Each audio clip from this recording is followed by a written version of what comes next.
Chapter 6. Daniel's Remarkable Prophecy. In Genesis 11:6, we find one of the most staggering statements in the Bible.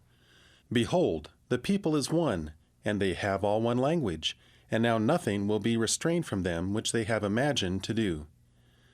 The occasion was God's visit to the Tower of Babel, and this declaration was the reason he gave for inflicting its builders with many languages, so that, unable to understand each other, they would be forced to abandon their diabolical project. Why diabolical? Because it so obviously echoed Satan's ambition. I will ascend into heaven. I will exalt my throne above the stars of God. Isaiah 14, verse 13.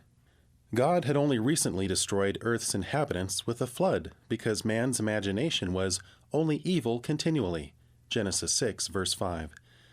And now, so soon after that great judgment, the descendants of Noah, whom God had spared so that mankind could make a fresh start upon earth, had focused the incredible power of imagination upon accomplishing the ultimate rebellion, to build a tower that would give them access to the very throne of God and thereby make them equal to him. History has proved that God's appraisal of the power of imagination was accurate and that his judgment was just. While man, unlike God, cannot create out of nothing, just try imagining a new prime color for the rainbow. His imagination is free to explore the most incredible utilization and manipulation of the forces innate within the universe which God has made and put at his disposal. And whatever he imagines, he will eventually find a way to perform. That man can ultimately develop whatever science, technology, or mad scheme he can imagine has been proved all too true. Yesterday's science fiction is today's fait accompli. And who would deny that man's imagination has repeatedly led him ever deeper into evil, so that wickedness thrives and Earth's very survival now hangs in the balance? Abandoned under God's judgment and left to crumble into ruin, Babel was rebuilt centuries later to carry on once again, from its summit, the worship of the stars and pagan deities. Around the tower was constructed the city of Babylon, capital of the first world empire.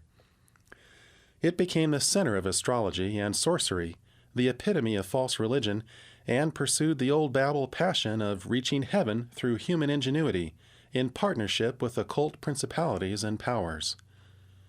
Under the brilliant leadership of Nebuchadnezzar II, not only Babylon's fabled hanging gardens, but the entire city, covering more than 100 square miles, became one of the wonders of the ancient world. It was surrounded by a wall more than 100 feet high and 90 feet thick, upon the top of which 4 chariots could race abreast around the spectacular city. God used the mighty power of this empire to punish his people Israel for their idolatry. He even refers to Nebuchadnezzar as my servant, and declares that he has given Israel to him. Jeremiah 25, verse 9, 27, verse 6. Jerusalem was destroyed, its once invincible warriors killed or scattered, its proud people reduced to scavengers, and its nobility carried captive. And so it was, in the first deportation of Jews, that Daniel and his 3 companions, Shadrach, Meshach, and Abednego, of fiery furnace fame, were brought to Babylon in about 605 B.C. These 4 quickly distinguished themselves for their unflinching loyalty to the God of Israel. They absolutely refused to be corrupted in any way with Babylon's enticements, even to the food they ate. For this resolve God blessed them. In skill, knowledge, and wisdom, they were found to be 10 times better than all the magicians and astrologers. Daniel chapter 1, verse 20, in the royal court of advisers, among whom they too served the king. That service put them in jeopardy of their lives. Unknown to them, Nebuchadnezzar had demanded that his inner circle of advisers reveal to him a dream he had had, along with its interpretation. The magicians and astrologers told the king that such an unreasonable request had never been made by any ruler. If he would tell them the dream, then they would give the interpretation. But the king had forgotten the dream, and now, for the first time, he saw through the charlatanry of his advisers. If they could not tell him the dream, then why should he believe their interpretation, or anything else they had been passing off as the secret knowledge to which they alone were privy? Enraged, Nebuchadnezzar gave the order for all the wise men in Babylon to be slain. When Daniel learned of the execution decree and the reason for it, he promised the king that he would show him the dream and its interpretation if the king would only give him time to pray to his God. That night, God revealed it all to Daniel in the first of many visions he would later receive. The next day he told the king, "There is a God in heaven that revealeth secrets, and maketh known to the king Nebuchadnezzar what shall be in the latter days. Thou, O king, sawest a great image, and the form thereof was terrible. This image's head was of fine gold, his breast and his arms of silver, his belly and his thighs of brass, his legs of iron, his feet part of iron and part of clay. Thou sawest till that a stone was cut out without hands, which smote the image upon his feet, and broke them to pieces. Then was the iron, the clay, the brass, the silver, and the gold broken to pieces together, and became like the chaff of the summer threshing floors, and the wind carried them away. And the stone that smote the image became a great mountain, and filled the whole earth." Daniel chapter 2, verse 28 and 31 through 35. Then Daniel gave the interpretation which God had revealed to him. He explained that Nebuchadnezzar, represented by the head of gold, was the ruler of the first world empire. The three other parts of the image, made of silver, brass, and iron, foreshadowed three more world empires that would follow Babylon as its successors. In a later vision, Daniel would be given the name of the second world empire, Medo-Persia, and details concerning the third kingdom which clearly identified it as the Grecian Empire. The fourth world empire, of course, would be Rome. That much is history. So accurate was Daniel that skeptics who deny that the Bible is inspired by God have tried to prove that Daniel was not the author of this book, but that it was actually written centuries later. Of course, it must have been written after these kingdoms had come and gone, they claim, for no one could so accurately foretell the future of world events of such magnitude. Unless, of course, he was inspired of God, as Daniel claimed and the evidence proves. In fact, it has been demonstrated that the book of Daniel was written during the Babylonian captivity, before the last two world empires came into existence. However, it was not the anticipation of these kingdoms that was the most outstanding part of Daniel's interpretation of the dream. It was the prophecy that the fourth, the Roman Empire, would be revived in the last days. If that indeed occurs, it is one of the most remarkable prophecies in the Bible. Its great importance will become clear as we proceed. The image revealed other insights as well that simply cannot be explained away. For example, the Roman Empire was represented by the two iron legs. Would it, in fact, be divided into two parts? Indeed it was, both politically and religiously, between East, Byzantium and the Eastern Orthodox Church, and West, Rome and Roman Catholicism, in the middle of the 4th century A.D. Early in the 5th century, the empire disintegrated politically under the onslaught of the barbarians. It remained united religiously in the West, however, under the Roman Catholic popes, who continue to rule from Rome to this day, and who must play a vital part in the revived empire as well. How do we know that it must be revived? Why couldn't the 10 toes represent some aspect of the original Roman Empire? There are a number of reasons. In explaining the 10 toes, Daniel made one of his most startling and important disclosures.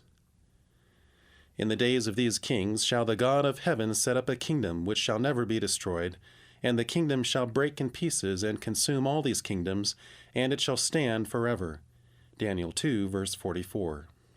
Obviously, what the toes represent has not yet come to pass. God's kingdom was not established in the days of these 10 kings. In fact, there never were such kings in the Roman Empire, not even during the Middle Ages. Although there were periods of division between rival emperors, there were never 10 at one time. When a division finally came, it was into 2 parts, as we have just noted, and not 10. Furthermore, the Antichrist never appeared to take the reins of the ancient Roman Empire.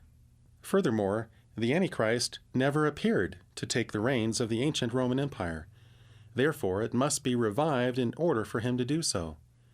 In a later vision, the angel Gabriel told Daniel that after the Messiah would come and would be cut off, that is, killed, the people of the prince, that is, Antichrist, that shall come shall destroy the city, Jerusalem, and the sanctuary, the temple. Daniel chapter 9, verse 26. In fulfillment of this amazing prophecy, and more than 600 years after Daniel wrote it, the Roman armies under Titus destroyed Jerusalem and its temple in 70 A.D., thereby identifying the people of the Antichrist. Nor can this be interpreted as simply meaning that the Antichrist would be born somewhere within the territorial boundaries of what used to be the Roman Empire. Once again, we have a compelling reason why that empire must be revived. Of course, Daniel did not use the term revived. He saw the feet and toes as a continuation of the empire, represented by the legs, which in turn was a continuance of the three empires that preceded it. It would be the people of the Fourth Empire who would and did destroy Jerusalem. But the people of this empire are also said to be the Antichrist's people, in his capacity as the prince that shall come. Since he obviously didn't reign over ancient Rome, that empire must be revived in order for Antichrist to reign over a people who are identified with it. In fact, he will be the new emperor over a world empire that has its roots in, and in many ways will resemble, the Roman Empire of the emperors and popes, as we shall see. Some writers have attempted to show that Nero was the Antichrist. He ruled, however, before Jerusalem was destroyed, whereas Antichrist's coming is said to be after this event. He would still be the prince that shall come at the time of Jerusalem's destruction. Nor did God destroy the Roman Empire during Nero's reign, or at any other time, in the manner depicted by the stone cut out without hands, in one sudden, irremediable blow. And certainly God did not set up his own eternal kingdom either during the days of Nero or at any other time during the existence of the ancient Roman Empire. Therefore, we can only conclude that the Roman Empire must be revived, so that these remaining elements of Daniel's remarkable prophecies can be fulfilled, including Christ's second coming to break in pieces and consume all these kingdoms represented by the 10 toes, Daniel 2 verse 44, and in their place set up his own millennial kingdom.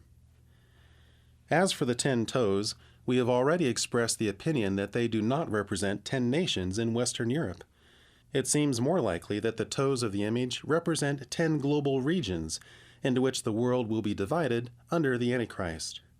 These regions will probably be determined for computer convenience in controlling all banking and commerce under the new economic system that we read of in Revelation 13, verses 16 through 18. They may also coincide with the regional security councils that have been proposed since the Iraq-Kuwait crisis as the means of dealing with such emergencies in the future. It is beyond the scope of this book to deal with Daniel's prophecies in any depth. He predicts the very date of Christ's triumphal entry into Jerusalem as coming 69 heptads, that is weeks of years, 483 years, after the going forth of the commandment to restore and to build Jerusalem, Daniel 9, verse 25. Archaeologists have discovered and dated the letter of Artaxerxes Longimanus, giving Nehemiah the authority to rebuild Jerusalem, Nehemiah chapter 2, verses 4 through 8. It just happens to have been written exactly 483 years to the day before the event now celebrated as Palm Sunday. This fact was investigated and verified by Sir Robert Anderson, for many years head of the Criminal Investigation Division of Scotland Yard and an outstanding Christian. He provides the evidence in his book, The Coming Prince. In the midst of these details, we must be careful not to lose sight of the big picture. It is not just a kingdom or even a world empire that is being revived, but everything represented by Babel, in which all of the kingdoms depicted by Nebuchadnezzar's image had their roots. Not only the Roman Empire, but Babylon itself, where Babel was first resurrected, will also be revived. Thus, in the vision given to the Apostle John of the last days, Rome is called Mystery, Babylon the Great, the mother of harlots and abominations of the earth. Further discussion of that quote-unquote mystery must be deferred until chapter 10. As we have seen, Babel became Babylon, the center of occult religion, sensuality, opulence, and worldly power. Down through the centuries, it has represented man's rebellion against God through attempting to play God by his own genius and psychic power in partnership with Satan. The Bible reveals that this entire Babylonian religious political system will reach its zenith in the last days under the Antichrist, and that God will judge and destroy it. That judgment was first pronounced by Isaiah with these words: Babylon, the glory of kingdoms, the beauty of the Chaldees' excellency, shall be as when God overthrew Sodom and Gomorrah. It shall never be inhabited, neither shall it be dwelt in from generation to generation. Neither shall the Arabian pitch tent there, neither shall the shepherds make their fold there. Isaiah 13, verses 19 and 20. For years, the above scripture was read in churches around the world, accompanied by slides of the ruins of ancient Babylon, as proof that, just as Isaiah had prophesied, Babylon had not been rebuilt and never would be. Unfortunately for that interpretation, ancient Babylon is now in the process of being rebuilt by none other than the infamous Saddam Hussein, whose megalomania required that his name be stamped on every one of the millions of bricks used in its reconstruction. Hussein imagines himself to be the new Nebuchadnezzar, who will lead a united Arab confederacy, the revived Babylonian kingdom, and once again destroy Israel. The logo for the 1987 and 1988 festivals held in Babylon contained two faces in profile, Nebuchadnezzar's on the left and Hussein's on the right. The theme for both festivals was, From Nebuchadnezzar to Saddam Hussein, Babylon undergoes a renaissance. So has the Bible been proved wrong after all? No, the above scripture has simply been misinterpreted. Isaiah puts this destruction in the day of the Lord, when God will punish the world, and his description, Isaiah 13, verses 9 through 11, sounds like the Great Tribulation of Matthew 24. He was foretelling the destruction of Babylon in the last days, the future destruction that John describes in Revelation 18. That the Bible is not referring to a reconstructed city of Babylon in Iraq, as Hussein is foolishly attempting to do, should be clear. Something far more important is involved.